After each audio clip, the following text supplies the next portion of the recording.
šodien Latvijas biznesa koledžas un Eikseba augstskolas pašpārvalde atrodas Brenguļos, kur burtiski pēc pāris minūtēm sāksies kārtējs posms Latvijas čempionātā autokrosā. Šogad mūsu augstskolu un koledžu pārstāv Latvijas populārākais DJs Māreks Dainis, kurš vairāk Latvijā pazīstams kā X-The-Bass. Un tad gaidīsim šodien spilgtus notikumus, un ar ko tad mūs pārsteigs DJs X-The-Bass. Kā tad tu gatavojies šīs dienas sacīkstei?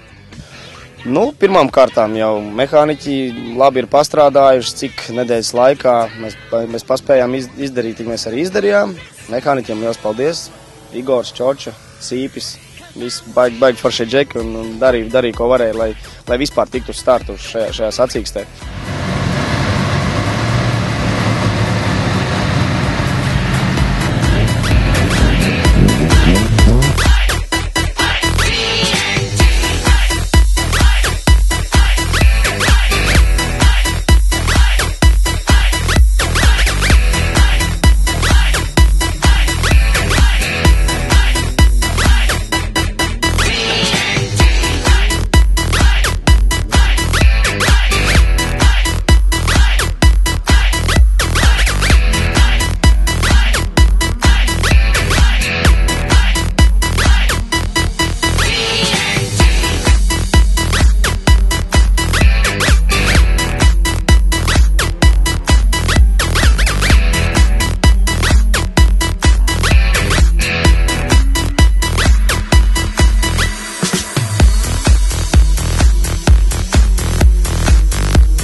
Tad sacensības beigušās, un kā tad jūties tagad?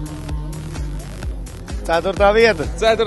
vieta, jā? Pēdējā aplība šķīros no 3. No 3. Bija arī kaut kādas mašīnai, kaut kāda defektiņa, kaut kas bija salūzis. Kā tad uzvarēji? Vai tomēr palīdzēja tas teiciens, kad lēnāk brauksi tālāk tiksi, vai tomēr tie bija dievi, tie bija autokrosa dievi, kas tev palīdzēja? Es domāju, ka viss kopā.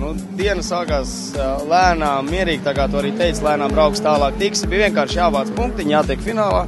Un finālā tad arī bija tas plāns izšaut un vilkt pilnu pulksteni, cik var. Un trasa arī sausa, un manai mašīnai kā reiz savs trasa ir parocīga, un tad vilku vienkārši, cik es varēju. Visu šo sacensību, visu gaitu mēs tevi atbalstījām, es pilnīgi gandrīz balsi norāvu, ja?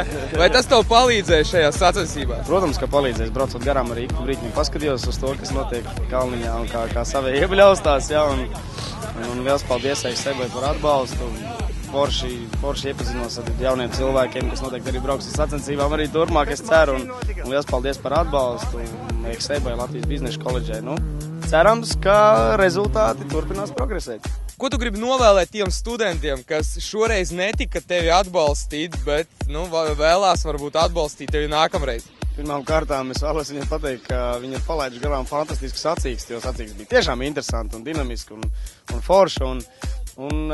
Jā, es ceru, ka nākamajā reizē laikapstākļi būs labvēlīgāki, jo tomēr vakar lija. Un varbūt kāds tāpēc arī nobijās braukt uz sacensībām, bet nākamreiz es ceru, ka jūs būs vēl vairāk, balto krekliņu būs vēl vairāk, karogu būs vēl vairāk, un tad vienkārši visi varēs bolīt acis. Paldies tev, Marek!